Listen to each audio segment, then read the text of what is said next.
Siddhartha was born about 563 BCE in the country of Nepal.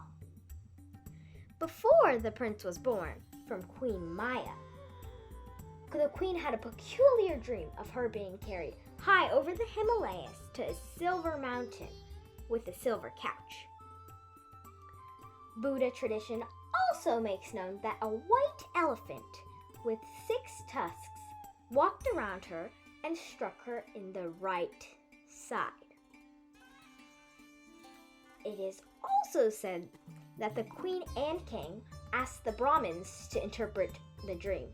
They said that it was a sign that her son would be a great man. As a prince, he would rule the universe. He would even become the Buddha. Prince Siddhartha's father wanted his son to be known as a very powerful ruler.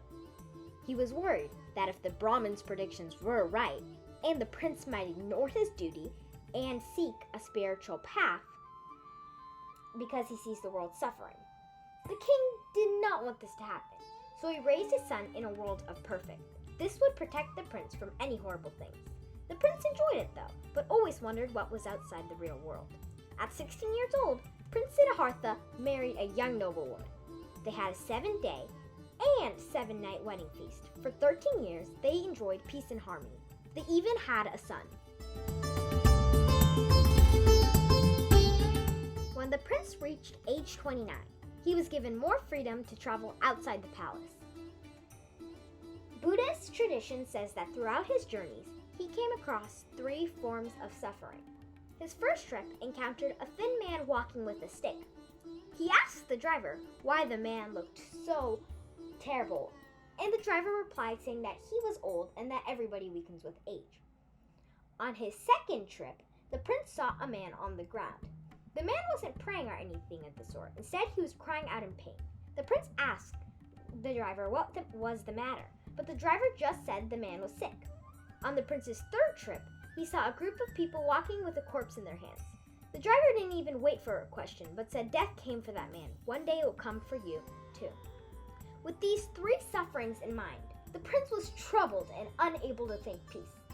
He decided to travel one more time. This time, he saw a man who glowed with inner peace and calm. He was an ascetic. He asked him, "How can you sit there so peacefully when there's so much suffering around you?" The man told him that he is free of suffering by helping others find peace.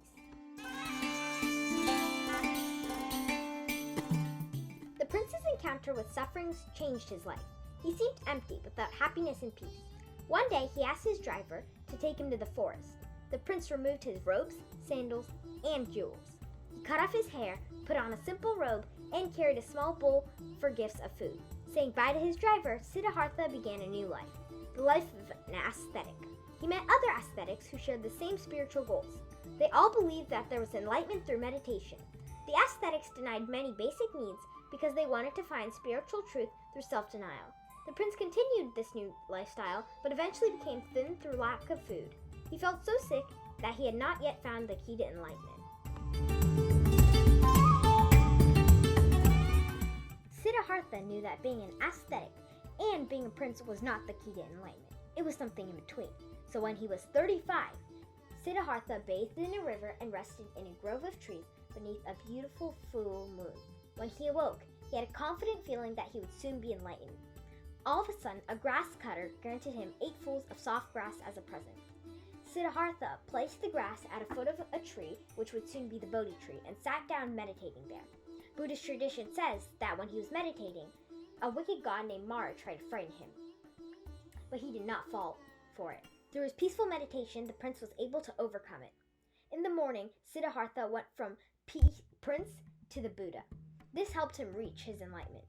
The Buddha had 4 noble truths to share with the people of India.